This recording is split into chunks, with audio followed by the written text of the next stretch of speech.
Morning students, आप पढ़ रहे हैं भूगोल विषय क्लास 12 अध्याय फर्स्ट मानव भूगोल प्रकृति व विषय क्षेत्र। ठीक है, हमने पिछली क्लास में जो है इसके विषय क्षेत्र को कंप्लीट कर चुके थे। आज की क्लास में जो है मानव भूगोल का जो विकास है, किस किस टाइम पीरियड में किस प्रकार से जो है मानव भूगोल का विकास हुआ है उसके बारे में हम पढ़ेंगे। वैसे तो यह आपका सारा थ्योरेटिकल है, फिर भी हम इसको समझते हैं। पृथ्वी की सतह पर पर्यावरण के साथ अनुकूलन व समायोजन की प्रक्रिया तथा उसका रूपांतरण मानव के अभ्युदय के साथ ही आरंभ हो गया था। यदि हम मानव व वातावरण की पारस्परिक क्रिया से मानव भूगोल के प्रारंभ की कल्पना करें तो इसकी जड़ें इतिहास के संदर्भ में अत्यंत गहरी हैं। अतः मानव भूगोल के विषयों में एक दीर्घकालिक सातत्य पाया जाता है। समय के साथ विषय को स्पष्ट करने वाले उपगमों में परिवर्तन आया। यह विषय की परिवर्तनशील प्रकृति को दर्शाता है। अध्ययन की दृष्टि से मानव भूगोल के विकास को 3 युगों में विभक्त किया गया है। आप सभी जानते हैं कि जो पास्ट टाइम पीरियड था और अभी जो प्रेजेंट टाइम पीरियड है, इन दोनों में कितना अंतर देखने को मिलता है। कितने सारे औद्योगिक क्षेत्रों का विकास हुआ है, कितने सारे प्रकृति में चेंजेस आए हैं, कितने सारे हमारी ज़रूरतों में विकास होने की वजह से प्रकृति को कितना नुकसान हुआ है। ठीक है, हर एक समय पीरियड के अनुसार, हर एक टाइम पीरियड जो जैसे से निकलता जा रहा है, उस टाइम पीरियड के अनुसार जो है स्थितियाँ बदली हैं, प्रकृति इन्वायरमेंट बदला है, और उस इन्वायरमेंट के साथ में मानव का जो संबंध है वह भी क्या हुआ है, बदला है। उसमें भी तो हमको परिवर्तन देखने को मिला है। ठीक है, पहले जो है मानव जो है इतना प्रकृति का उपभोग नहीं करता था, लेकिन अगर अब हम आज की बात करें तो हमारी ज़रूरतें, हमारी आवश्यकताएं इतनी हो चुकी हैं कि हम उसका उपभोग की जो है अति हो चुकी हैं। ठीक है, तो हम प्राचीन काल से लेकर प्रेजेंट टाइम तक यानी आधुनिक काल तक किस प्रकार से किन किन भूगोलवेत्ता द्वारा किस किस प्रकार की जो है मानव भूगोल के विषय में उनके रिसर्च जो भी उन्होंने की है, क्या क्या उन्होंने उनके इस सब्जेक्ट के बारे में, इस विषय के बारे में जो है अपने अध्ययन को बताया है, उसके बारे में हम पढ़ेंगे।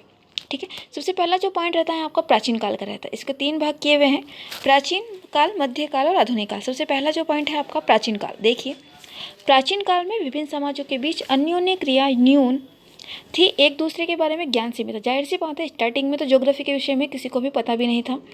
देखिए किस प्रकार से जो है इसकी उद्भव शुरू होता है। तकनीकी विकास का स्तर निम्न था, चारों तरफ प्राकृतिक वातावरण की छाप थी। जाहिर सी बात है, पहले कोई भी जो है उपभोग नहीं करता था, प्रकृति का इतना दोहन नहीं करता था, तो प्राकृतिक वातावरण जो है चारों ओर प्राकृतिक वातावरण देखने को मिलेगा।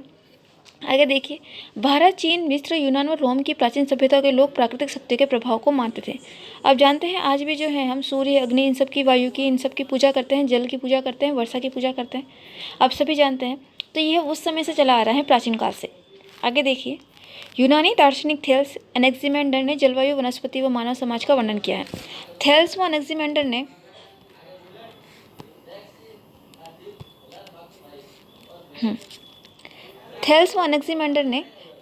जलवायु, वनस्पति व मानव समाज का वर्णन किया। थेल्स व एनेक्सिमेंडर ने किसका वर्णन किया है? जलवायु। थेल्स व एनेक्सिमेंडर ने जलवायु, वनस्पति।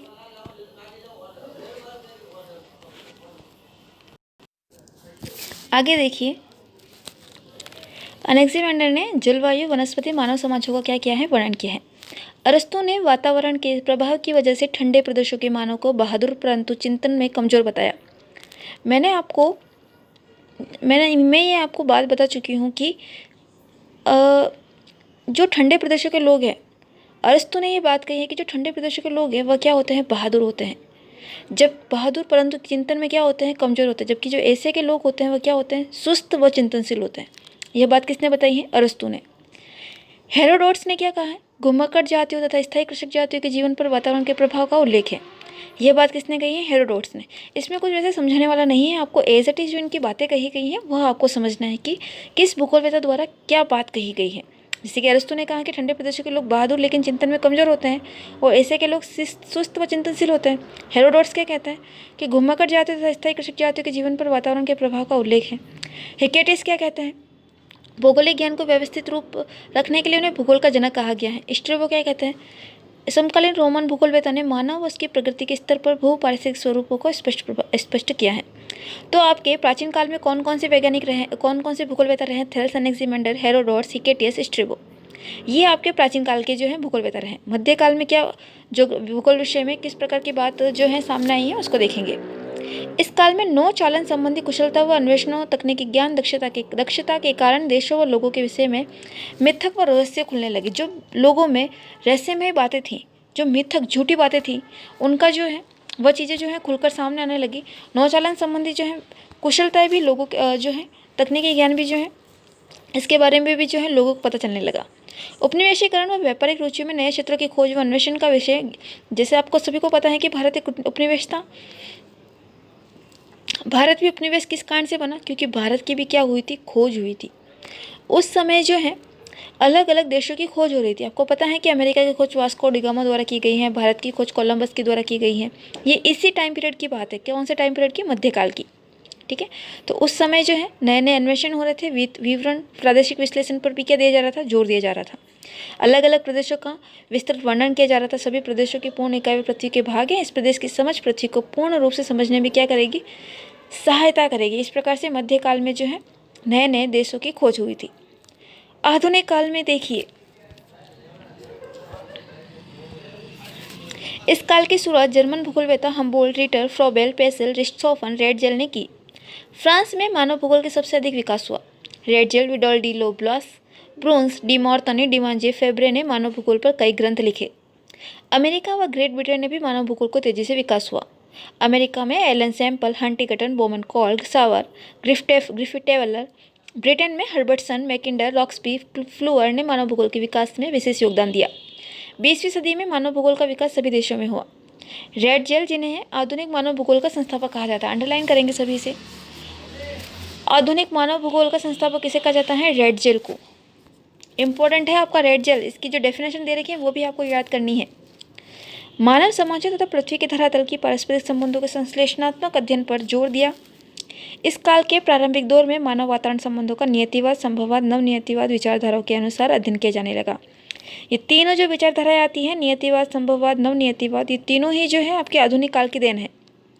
ठीक है, नियतिवाद में प्रकृति को बताया गया है, इंपॉर्टेंट, प्रकृति को महत्व बताया गया है कि प्रकृति के बिना कुछ नहीं है।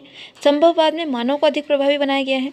और जो नवनियतिवाद है, दोनों के पारस्परिक संबंध पर क्या देती हैं? जोर देती हैं। ठीक है, आगे देखिए, ये विचारधारा रुको व जाओ के नाम से जानी जाती है। नवनियतिवाद के प्रवर्तक ग्रिफिथ टेलर थे। तो नवनियतिवाद के जो है इस विचारधारा के अनुसार रुको व जाओ के नाम से जाना जाता है। जो है यह बात जो है, ये जो डेफिनेशन है किसके द्वारा दी गई है? ग्रिफिथ टेलर के द्वारा। आगे देखिए, 1930 के दशक में मानव भूगोल का विभाजन सांस्कृतिक भूगोल, आर्थिक भूगोल के रूप में हुआ। विशेषीकरण के बढ़ती प्रवृत्ति के कारण मानव भूगोल की अनेक उपशाखाओं जैसे कि राजनीतिक, सामाजिक, चिकित्सा भूगोल का उद्भव हुआ। ये बाद में धीरे धीरे जिस प्रकार से भूगोल विषय का विकास होता गया, उस प्रकार से जो है इनकी उपशाखाओं में इसका विभाजन होता गया। द्वितीय विश्व युद्ध के बाद के 2 दशकों में मानव भूगोल की विषय वस्तु में स्थानिक संगठन उपगम द्वारा विभिन्न मानवीय क्रियाओं के प्रतिरूप की पहचान करना रहा। 1970 के बाद मानव भूगोल के अनेक दार्शनिक विचारधाराओं का प्रभुत्व रहा। मानव कल्याण परक विचारधारा का संबंध लोगों के सामाजिक कल्याण के विभिन्न पक्षों से है। इसमें स्वास्थ्य, शिक्षा, आवास जैसे पक्ष शामिल है।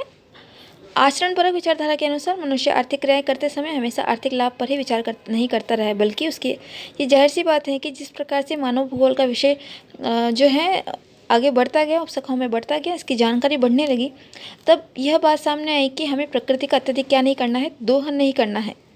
हमें इसमें भूगोल जो है आपका भूगोल विषय यही कहता है कि संपूर्ण विश्व का, सबसे पहले तो आप सभी को पता है भूगोल में संपूर्ण विश्व का अध्ययन किया जाता है। तो यहाँ पे संपूर्ण विश्व का जो है इन प्रमुख भूगोल की शाखाओं के माध्यम से अध्ययन किया जाता है। और यही बात कही जाती है कि सामंजस्य होना चाहिए मानव के बीच और प्रकृति के बीच में। यही मानव भूगोल में भी बताया गया है।